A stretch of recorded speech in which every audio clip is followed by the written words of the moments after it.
बच्चों, अब आते हैं कॉन्सेप्ट ऑफ ग्राम इक्विवेलेंट पे।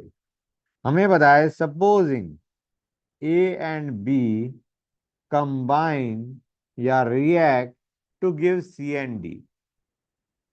तो ट्राई टू अंडरस्टैंड। तुम्हें याद है हम जब एसिड बेस की रिएक्शन करते थे तो क्या कहते थे? Gram equivalent of acid taken is equal to gram equivalent of base taken is equal to gram equivalent of salt form. तीनों के ग्राम इक्विवेलेंट सेम होंगे। जितने ग्राम इक्विवेलेंट एसिड लिया उतने ही ग्राम इक्विवेलेंट बेस लो, और रिएक्ट होने पे उतने ही ग्राम इक्विवेलेंट सॉल्ट के बनेंगे। Got it? तो यहां पे भी अगर तुम ए के एक्स ग्राम इक्विवेलेंट लेते हो, बी के भी एक्स ग्राम इक्विवेलेंट लेते हो, ये क्या ले रहा हूं मैं? Gram equivalent. तो at the end of reaction तुम्हारे पास एक्स ग्राम इक्विवेलेंट सी के होंगे और एक्स ग्राम इक्विवेलेंट डी के होंगे। अब ग्राम इक्विवेलेंट तो तुम्हें पता है क्या होता है? Gram equivalent is moles into n factor. Moles into n factor is gram equivalent. तो गाइस, हमारा मेन प्रॉब्लम क्या यहाँ पे आ गई? Finding out n factor. N factor क्या होता है? N factor is the number of electrons transferred by या transferred per mole of substance.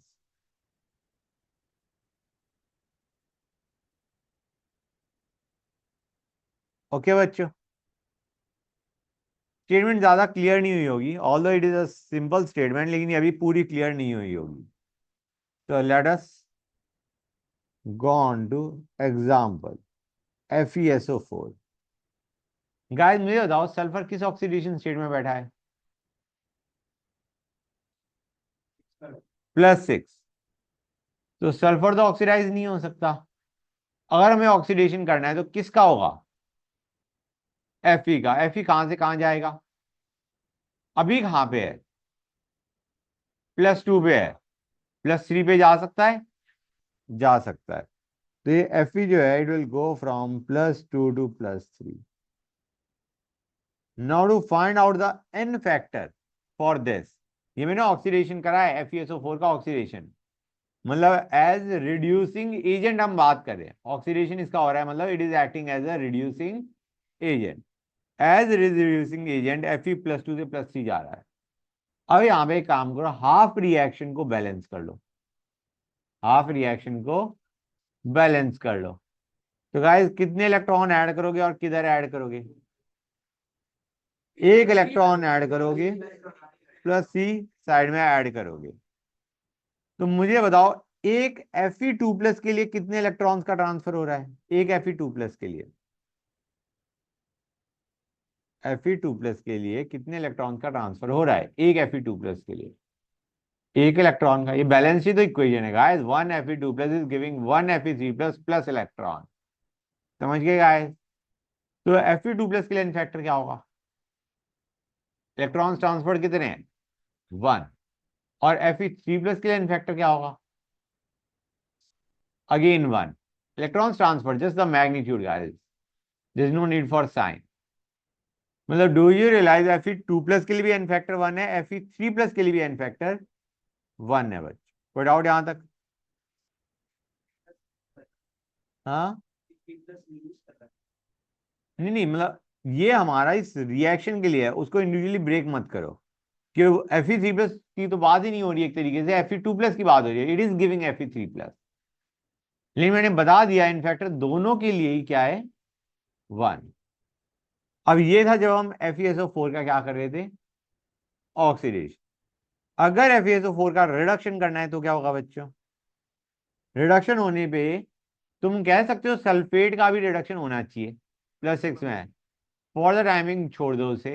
It is pretty much stable, वो रिड्यूस नहीं होना चाह रहा होता, unless some kind of heat वगैरह इज गिवन टू यू।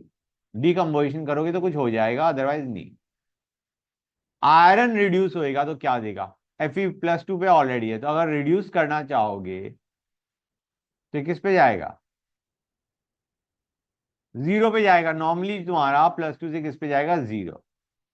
तुम्हें याद होगा एक हमने स्पेशल केस करा था जिसमें आयरन की ऑक्सीडेशन स्टेट +1 भी थी, I think we discuss that जब हम वो निकाल लेते, ऑक्सीडेशन स्टेट निकाल लेते। I think we discuss a case जहां पे आयरन की ऑक्सीडेशन स्टेट +1 थी, कॉम्प्लेक्स एन, कॉम्प्लेक्स में NO प्लस था, तो Fe पे जो चार्ज आ रहा था वो +1 आ रहा था।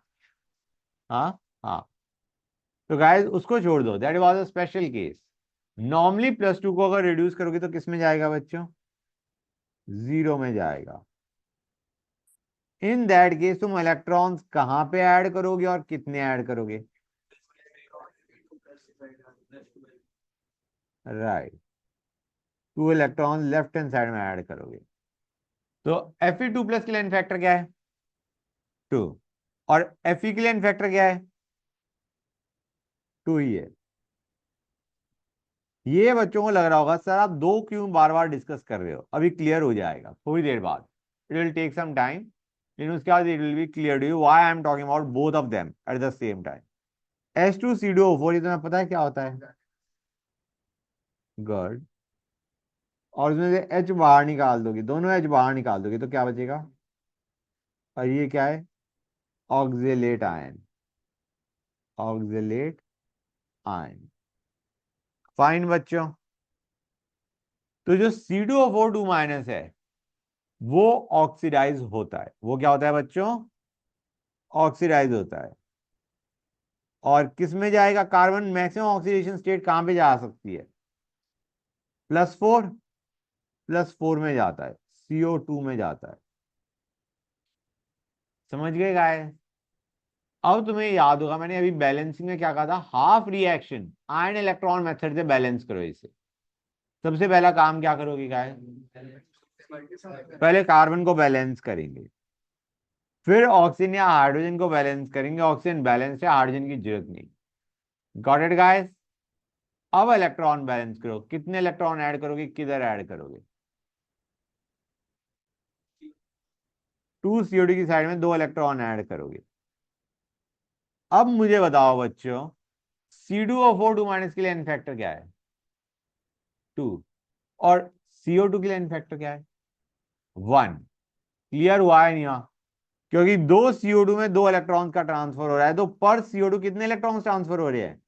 1। तो CO2 के लिए n factor is 1 and C2O4 2- के लिए एन फैक्टर इज 2 बच्चों। क्लियर है यहां तक गाइस? गुड। तो अगर मैं H2CO4 के बजाय Na2CO4 लूं, कुछ फर्क पड़ेगा क्या? ऑक्सीडाइज जब वो हो रहा है, जब वो ऑक्सीडाइज हो रहा है, ये हम ऑक्सीडेशन कर रहे हैं, ऑक्सीलेट को CO2 में कन्वर्ट किया, हम ऑक्सीडेशन कर रहे हैं, +3 से +4 लेके जा रहे हैं। ऑक्सीलेट में कार्बन की ऑक्सीडेशन स्टेट क्या है? +3। ओके, तो Na2CO4 सेम एज अबव। अब आते हैं एक अच्छा सा केस, अच्छी फील आएगी। Al2C2O4 राइस, ये हमने लिया। इसके लिए इन्फेक्टर क्या आने वाला है बच्चों? इसमें हम इसको ऑक्सीडाइज कर रहे हैं। C2O4 2- किस में जाएगा? CO2 में जाएगा। समझ आ रहा है नहीं आ रहा है बच्चों? C2O4 2- is going to CO2। और पर C2O4 2- कितने इलेक्ट्रॉन्स का ट्रांसफर हो रहा है पर C2O4 2- 2 का हो रहा है। लेकिन क्या हमें C2O4 2- का इन्फेक्टर पूछा गया है या इसका इन्फेक्टर पूछा गया है? हमें इसका पूछा गया है, जो मैंने रेड में मार्क किया है, हमें इसका इन्फेक्टर पूछा गया है। बेटा इसमें कितने C2O4 है? 3। और हर C2O4 में कितने इलेक्ट्रॉन्स का ट्रांसफर हो रहा है? तो 1 मोल, सुनते आना बच्चों, 1 मोल इसमें कितने इलेक्ट्रॉन्स का ट्रांसफर होगा? 6 का ट्रांसफर होगा। समझ आ रहा है नहीं आ रहा है बच्चों? तुम्हें याद है स्टेटमेंट मैंने oxidation number, sorry n factor का क्या बताया था? पर मोल ऑफ सब्सटेंस हमें चाहिए, per mole of Al2CO4 thrice कितने इलेक्ट्रॉन्स का ट्रांसफर हो रहा है। That is the n factor for Al2CO4 thrice बच्चों। उसके लिए कितने इलेक्ट्रॉन्स का ट्रांसफर हो रहा है? 6। क्योंकि एक C2O4 2 माइनस जब CO2 में कन्वर्ट हुआ 2 इलेक्ट्रॉन्स का ट्रांसफर हुआ और इसमें 3 C2O4 2 माइनस है। गॉट इट और नॉट गाइस?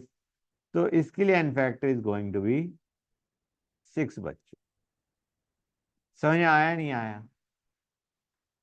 जैसे जैसे एक और एग्जांपल लेते हैं, बेटर फील आएगी। हाँ बेटा कुछ कह रहे थे?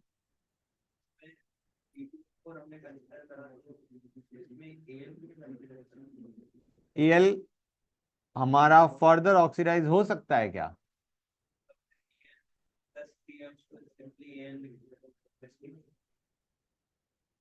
नहीं, Al plus C में ही रहेगा, it cannot be further oxidise. Al is like a spectator ion, it is not taking part in oxidation. Clear है बेटा? Fe2SO4 thrice। बेटा इसको मैं रिड्यूस करना चाह रहा हूं, ओके? कि तो मैं बताया सल्फर मैक्सिमम ऑक्सीडेशन स्टेट में, आयरन मैक्सिमम में। सल्फेट स्टेबल होता है, वो रिड्यूस नॉर्मली नहीं होगा। रिड्यूस कौन होगा? आयरन। +C से कहां पे जाता है नॉर्मली? नॉर्मली जीरो मत बोलना, +C से पहले +2 जाएगा एंड +2 के बाद अगर तुम और करोगे तो जीरो में जाएगा। समझे नहीं समझे गाइस? तो it will go from +3 to +2। But please tell me over here what is going to be the n factor for this? हाँ, 2 होगा। It is not going to be 1, it is going to be 2। क्योंकि एक मोल Fe2SO4 thrice में कितने Fe3+ हैं? 2 Fe3+ है। तो 2 Fe3+ के लिए कितने इलेक्ट्रॉन का ट्रांसफर होगा? 2 इलेक्ट्रॉन का ट्रांसफर होगा। n क्या आ जाएगा बच्चों तुम्हारा यहाँ पे? 2 गाइस। समझ गए? कोई डाउट? और Fe2+ के लिए n फैक्टर क्या होगा फिर? यहां पे तो हमें ये समझ में आ रहा है कि जो Fe3+ है, जो Fe3+ है वो तुम्हारा Fe2SO4 थ्राइस है। क्लियर है यहां तक? मतलब हम लिखा हुआ हमने Fe3+ है, but it is actually Fe2SO4 thrice. Fe2+ के लिए n फैक्टर क्या आने वाला है? 1 1। हाँ, got it guys? Anyway, coming back to other exam. SO2। बेटा SO2 को अगर तुम ऑक्सीडाइज करोगे ये कहां पे जाके गिरेगा?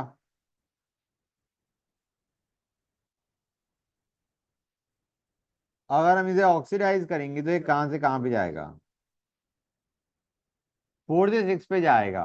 और 6 में भी लेट अस से हमें पता है sulphate is a good example. It goes to SO4 2 minus. यहां पे एन फैक्टर कितना आने वाला है बच्चों? कितना आएगा गाइस? गाइस,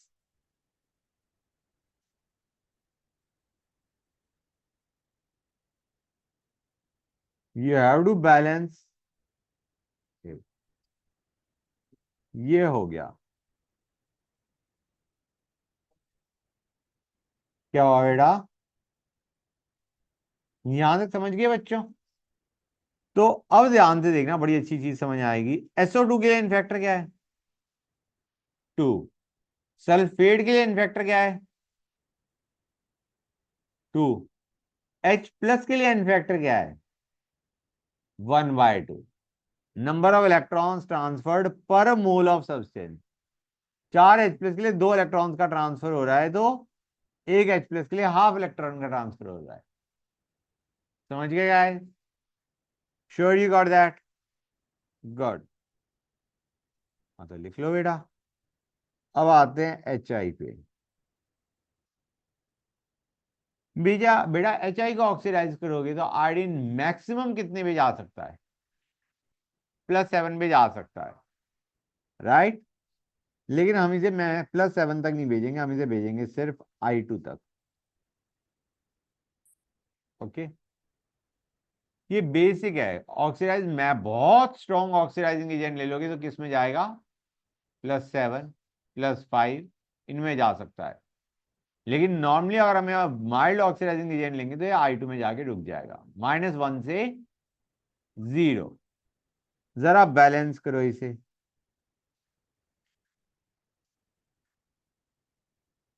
समझे नहीं समझे गाइस? अब मुझे बताओ HI के लिए एन फैक्टर क्या है? 1 है। I2 के लिए एन फैक्टर क्या है? गुड। और H+ के लिए एन फैक्टर क्या है? 1। H+ और HI के लिए एन फैक्टर इज 1, I2 के लिए n factor is 2। Got it और नॉट गाइस? बच्चों कुछ क्वेश्चंस डायरेक्टली इस पे आ जाते हैं, तुम्हें ये याद होना चाहिए कौन सा कहां पे जा सकता है। It is directly asked in the exam. Okay. कि MnO4, ये तो कुछ कमाल ही है। कि MnO4 क्या होता है बच्चों? कि MnO4 क्या होता है? पोटेशियम पर मैग्नेट। ये बंदा कहां पे जाएगा वो डिपेंड करता है मीडियम पे। किस पे डिपेंड करता है? मीडियम पे। जैसे एसिडिक मीडियम में, एसिडिक मीडियम में ये कहां से कहां जाएगा बच्चों? +7 पे तो है ये जाता है +7 से +2। अब बैलेंस कर दो।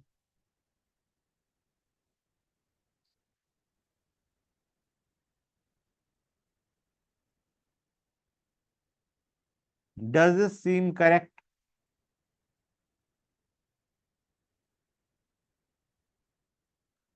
तो MnO4- के लिए फैक्टर क्या है?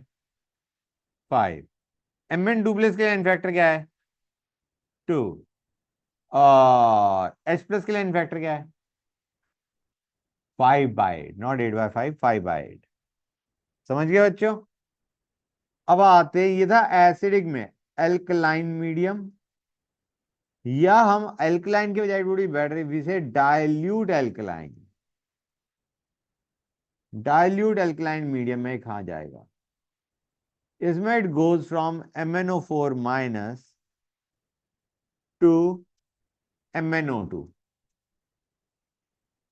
You balance it.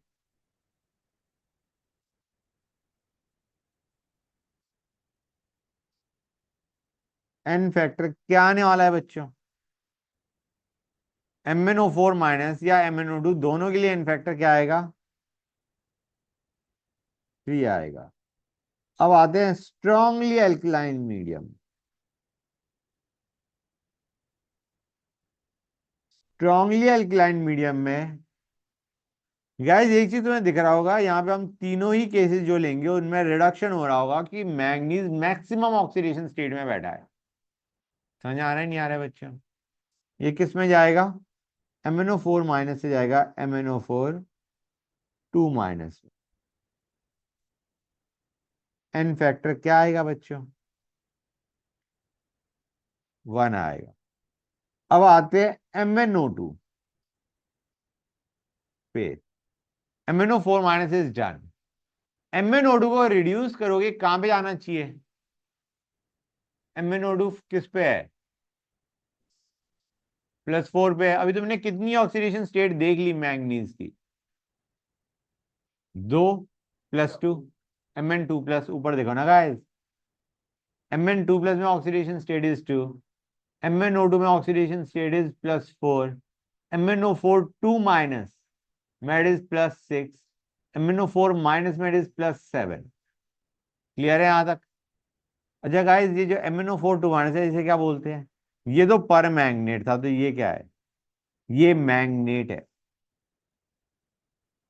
पर हटा दिया। समझ गए गाइस? अब आते हैं MnO2 को रिड्यूस करोगे तो कहां पे जाना चाहिए नॉर्मली?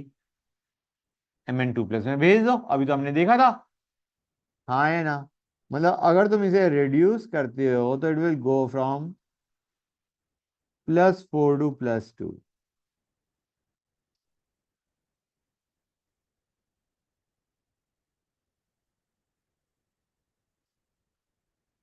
क्या आएगा इनफैक्टर बच्चों तुम्हारा? 2 आ जाएगा। MnO2 के लिए भी 2 और Mn2+ के लिए भी 2। अब आते हैं Na2S2O3। बेटा इसे बोलते हैं sodium thiosulphate. I think I discuss that. और इसका एक और नाम होता है हाइपो। गाइस देखते हैं ना, अच्छी चीज है। इन एसिडिक मीडियम ये ऑक्सीडाइज होके कहाँ जाएगा, एंड इन एल्कलाइन मीडियम ये ऑक्सीडाइज होके कहाँ जाएगा। Okay, pay attention guys, acidic medium में it goes from S2O3 2 minus to S4O6 2 minus.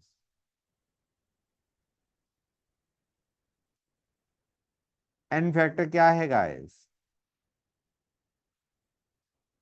S2O3 2 minus का एन फैक्टर इज 1 और S4O6 2 माइनस का n factor is 2। Alkaline medium S2O3 2 minus.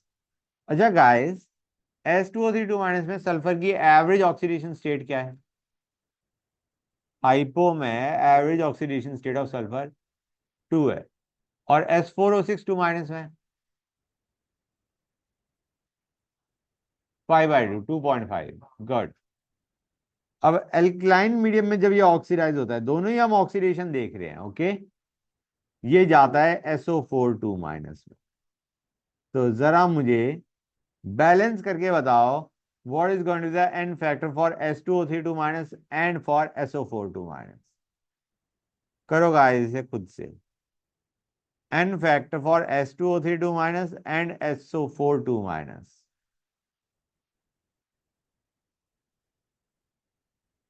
फिर से बोलूंगा मैं, आयन इलेक्ट्रॉन मेथड से करते हैं।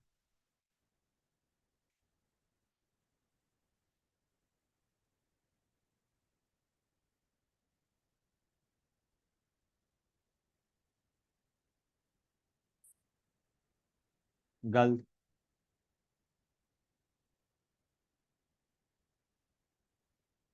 कितना है? 8 किसके लिए?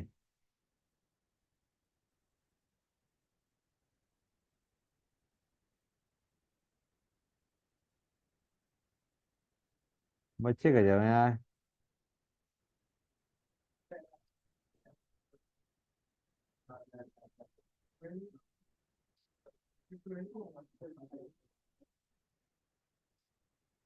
हाँ बेटा, क्या कह रहे हो? 1 सेकेंड बच्चों, आवाज नहीं। SO3 2 माइनस के लिए एन फैक्टर क्या है? 8। और सल्फेट के लिए एन फैक्टर क्या है? 4।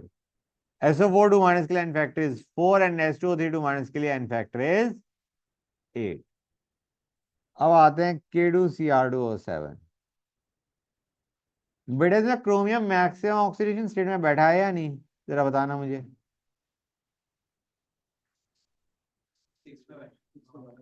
6 पे बैठा है। और 6 मैक्सिमम गैस है कि 6 हटाने के बाद ये इनर्ट कॉन्फ़िगरेशन अचीव कर लेता है। Got it guys?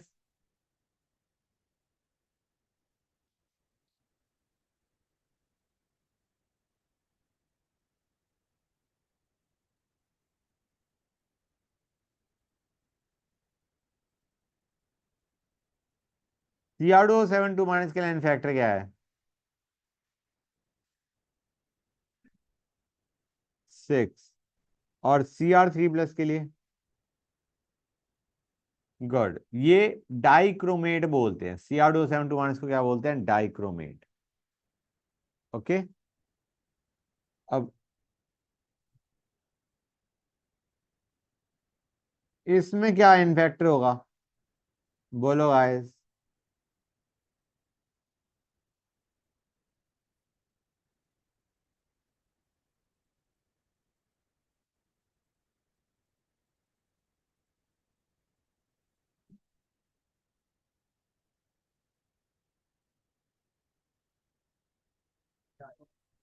दोनों के लिए इनफैक्टर इज 3। अब HNO3 पे आते हैं।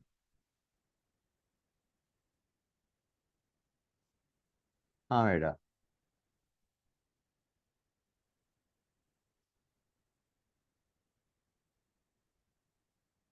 बेटा ये भी क्या बनाएगा, it depends on lot of things. Supposing तुम ये कंसंट्रेटेड लेते हो, कंसंट्रेटेड लेते हो तो क्या होगा? गैस पहली चीज, ये ऑक्सीडाइज होगा रिड्यूस होगा, बताना।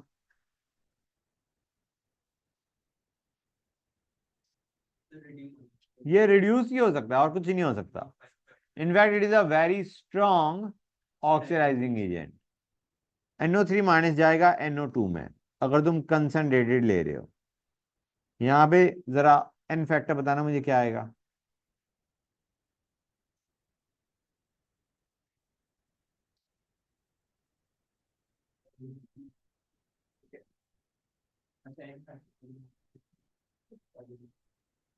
हो गया बच्चों। डाइल्यूट लोगे तो NO3 minus goes to NO।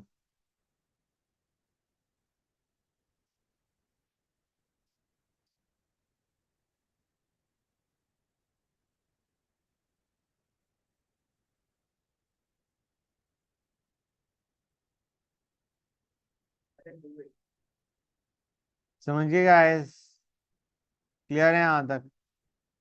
Good. Very dilute लोगे तो बेटा वो बहुत ज्यादा रिड्यूस हो जाएगा। मिनिमम इसकी ऑक्सीडेशन स्टेट क्या हो सकती है नाइट्रोजन की? -3। लो बना दिया हमने -3। ठीक है guys, what will you get?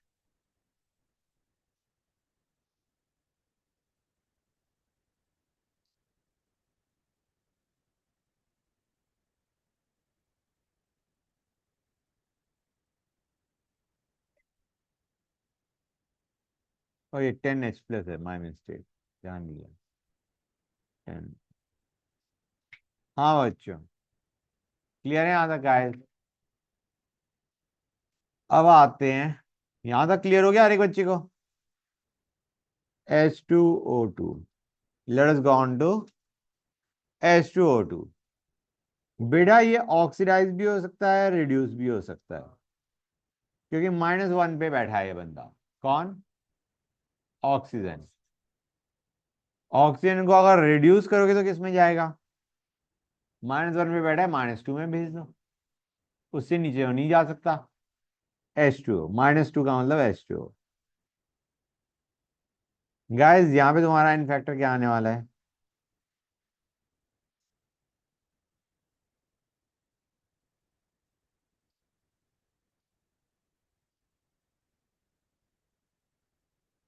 N कितना आ गया बच्चों?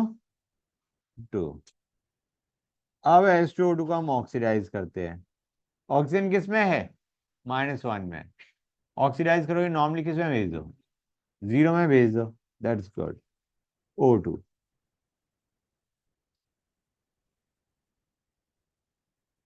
हाँ तो बच्चों बताओ मुझे, N क्या आएगा अब यहाँ पे? N is again 2। H2O2 में कितने इलेक्ट्रॉन्स का ट्रांसफर हो रहा है? 2 का। दोनों ही केसेस में n factor was 2। Good. HNO2 पे आते हैं। गाइस नाइट्रोजन की ऑक्सीडेशन स्टेट क्या है? HNO2 में नाइट्रोजन की ऑक्सीडेशन स्टेट क्या है? 3 से एक ऑक्सीडाइज करोगे कहाँ जाएगा? 5 पे। तो जरा बैलेंस करो गाइस। N कितना आ गया बच्चों? N2 आ गया। हाँ है ना? और अगर मैं NO2 माइनस, HNO2 का मतलब है NO2 माइनस, अगर मैं इसे रिड्यूस करूं, अभी किस पे है ये? 3 पे। NO पे कर दो। अभी हमने NO करा भी था। यहाँ पे क्या आएगा बच्चों?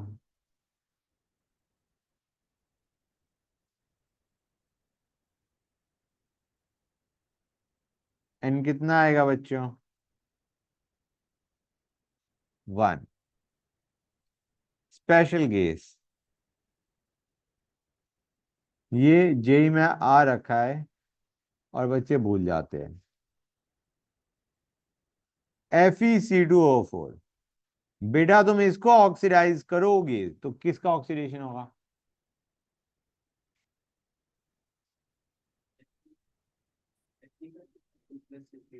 Fe+2 से +C जाएगा। यार हमने तो यही पढ़ा था, C2O4 2 माइनस ऑक्सीडाइज होता है CO2 में। तो यहाँ पे दोनों ऑक्सीडाइज हो रहे हैं, आयरन भी और C2O4 2 माइनस B2CO2। अब देखो गाइस, मेरे ख्याल से तो तुम बैलेंस कर चुके हो। एन फैक्टर क्या आ गया? सी। गाइस ये रटनी के हैं, मैं सही बता रहा हूं तुम्हें। तुम्हें लग रहा होगा कि समझ गए कर लेंगे, ये एक्चुअली एग्जाम में डायल्यूट क्या आता है, इन्हीं में से ही आएगा।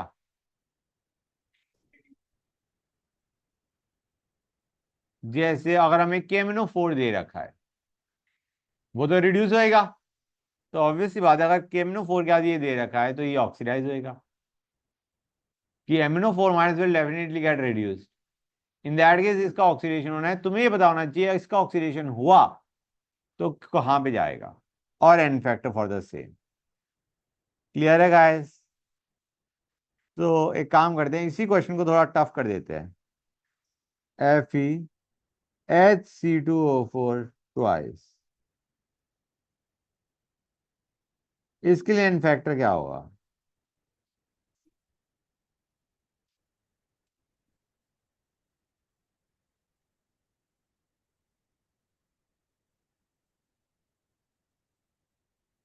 Fe+2 से प्लस सी जाएगा।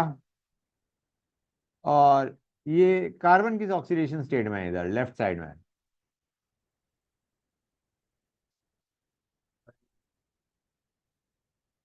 नहीं, थिंक अगेन।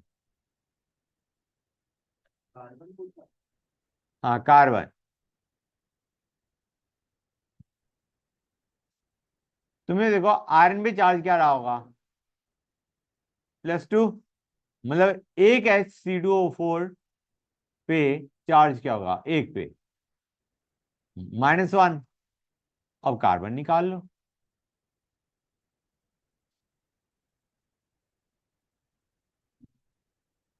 सी आ रहा है नहीं आ रहा है? कि try to understand, H3O4 minus में से अगर H+ निकाल दोगे तो क्या बचेगा? C2O4 2 minus.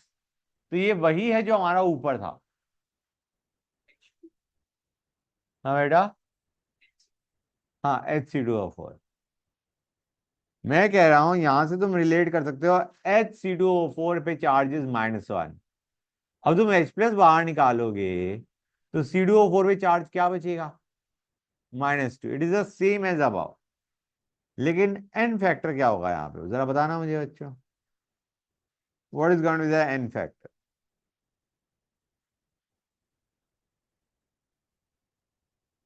बोलो गाइस।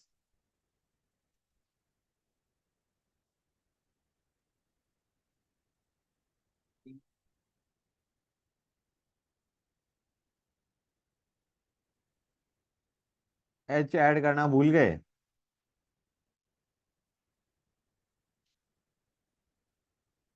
एन क्या आएगा बच्चों? 5 आएगा। गुड। लेट अस टेक,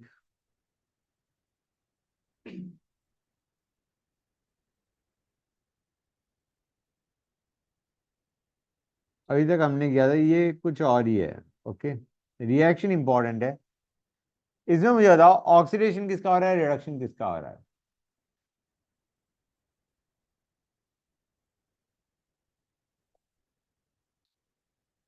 हाँ, एन का क्या हो रहा है?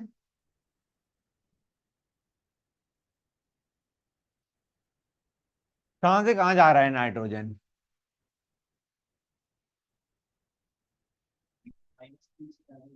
-3 से 0, तो ये ऑक्सीडाइज हो रहा है। और रिड्यूस कौन हो रहा है?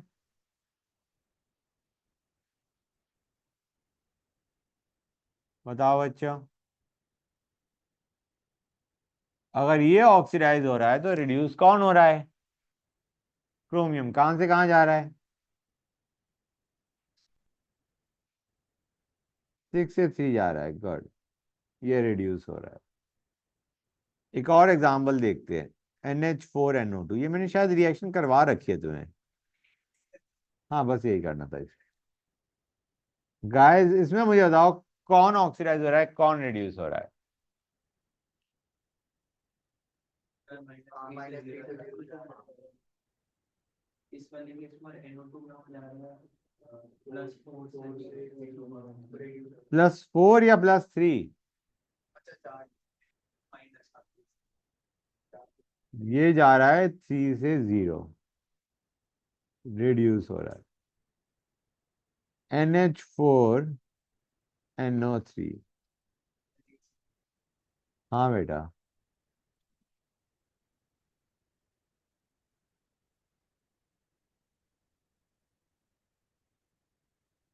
समझ गए?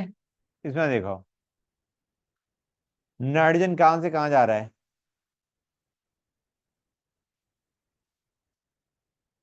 -3 से +1, ऑक्सीडाइज। और ये नाइट्रोजन कहां से कहां जा रहा है? +5 से +1, रिड्यूस हो रहा है। समझ गए बच्चों? Good. Now let us have a look at compounds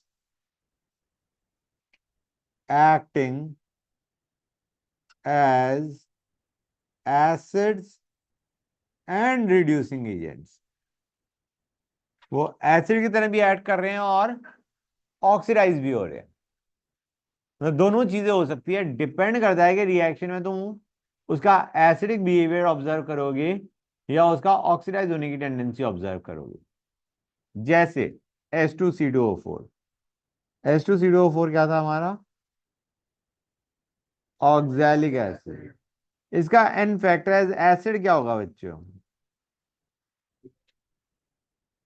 ये 2 कहां से आइडेंटिफाई किया तुमने? 2 H बाहर फेंक सकता है। Good. And as reducing agent इसका एन फैक्टर क्या होगा? रिड्यूसिंग एजेंट का मतलब समझ आ रहा है? ये कहां से कहां जा रहा है? ये CO2 पे जाएगा। हाँ, करो गाइस करो। N factor is again going to be 2। लेकिन अगर तुम इसमें चेंज कर देते हो, KHC2O4 ले लेते हो या NaHC2O4 ले लेते हो, तो एज एसिड इसका एन फैक्टर क्या है? हाँ, 1 होगा। एक H लूज कर सकता है।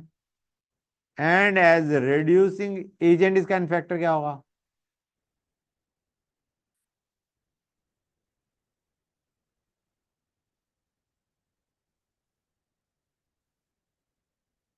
रिड्यूसिंग एजेंट का मतलब क्या है? कहां से कहां जा रहा है? C2O4 माइनस से CO2 में जाना। N factor is going to be 2 over here. मतलब सपोजिंग तुम इसकी रिएक्शन करवा रहे हो विद NaOH, तो एन फैक्टर क्या उठाओगे? 1। और सपोजिंग तुम इसकी रिएक्शन करवा रहे हो KMnO4 के साथ, तो एन फैक्टर उठाओगे 2 बच्चों। समझे या नहीं समझे गाइस?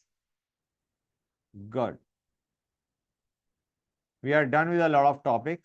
अभी एक टॉपिक और बचा है, that is equivalent weight of a substance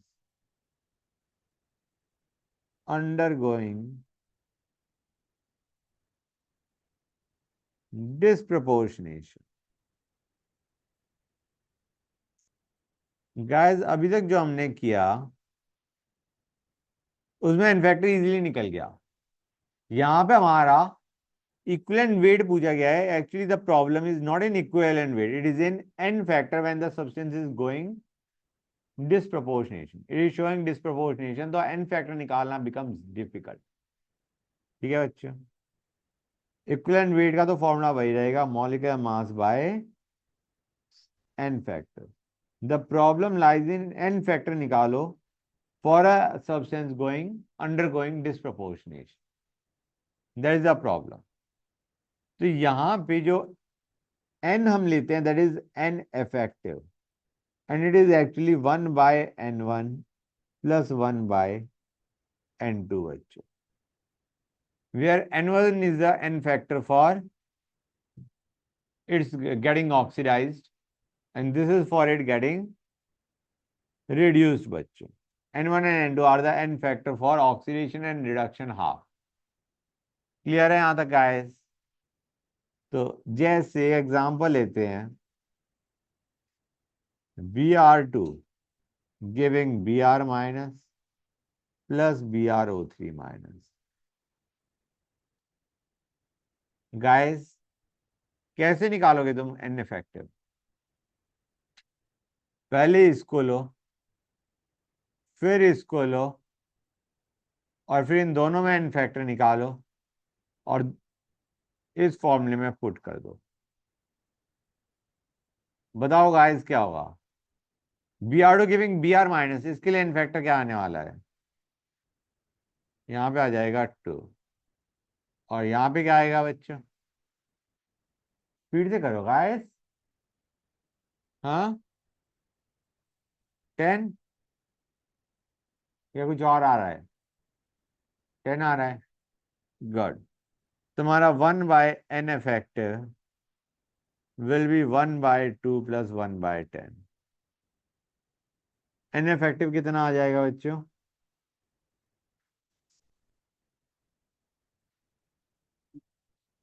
5/3 या 3/5? Confirm that.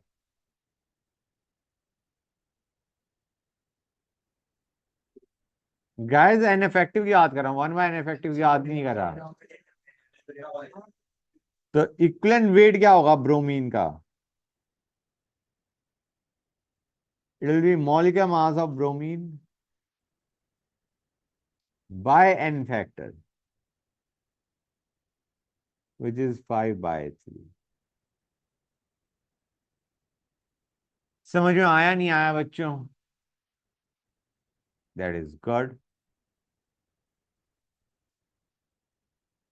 MnO2 gives Mn2 plus MnO4 माइनस. बताओ बच्चों इसमें n फैक्टर क्या आएगा इसके लिए और इसके लिए?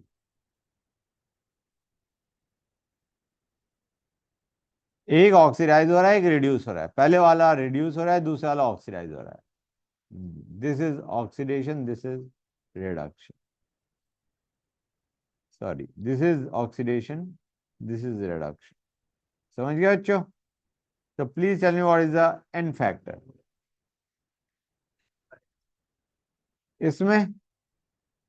गुड. और इसमें 2. तो 1/n effective will be 1/2 plus 1/3. 6/5. N factor is going to be 6/5. Equivalent weight will be molecular mass of MnO2 by 6/5. एक एग्जांपल और लेते हैं. हाँ बेटा बोलो.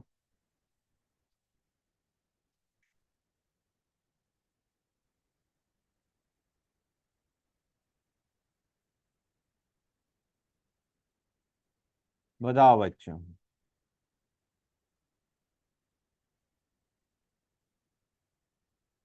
बोलो गाइस.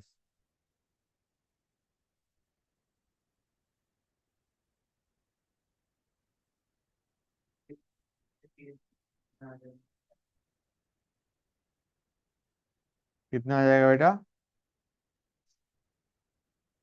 कैसे बेटा? 12 आएगा. और दूसरे वाले में कितना आएगा? 4 आएगा. क्लियर है यहां तक बच्चों? Good. We are done with equivalent weight. Okay. Now let us go on to another topic. Volume strength of H2O2. ये शायद तुमने करा हुआ है पहले स्कूल में. हाइड्रोजन चैप्टर पढ़ा है? Volume strength of H2O2. Okay. या strength of H2O2 in terms of available oxygen. ये क्या होता है बच्चों? गाइस को स्टेटमेंट की टर्म में समझा जाए तो it is the volume of O2 released at STP by 1 liter of H2O2 solution. It is the volume of oxygen released at STP by 1 liter of H2O2 solution. Guys, H2O2 कैसे release करेगा? It will give you H2O plus O2. That is how it releases O2 बच्चों, H2O2 solution. हमें दे रखा है 1 litre H2O2 solution का और पूछा गया है कितना वॉल्यूम ऑक्सीजन रिलीज होगा एसटीपी पे। समझ गए? तो गाइस लेट अस अज्यूम हमें मोलैरिटी दे रखी है ऑफ H2O2 एज M। हमें मोलैरिटी H2O2 की कितनी दे रखी है? M बच्चों। Fine, got it guys. M का मतलब क्या हो गया? मोलैरिटी M का मतलब है there are M moles of H2O2 in 1 litre solution. Okay guys, और हमने H2O2 का कितना वॉल्यूम लिया था? 1 लीटर। तो एक तरीके हमारा क्वेश्चन चेंज हो गया कि M मोल्स ऑफ H2O2 से कितना वॉल्यूम ऑक्सीजन जनरेट होगा। कह सकते हैं नहीं कह सकते हैं? M मोल्स ऑफ H2O2 से कितना वॉल्यूम ऑक्सीजन जनरेट होगा। एक मोल H2O2 से कितना वॉल्यूम O2 जनरेट होता है? हाफ। तो M मोल्स H2O2 से कितना वॉल्यूम जनरेट होगा? हाँ,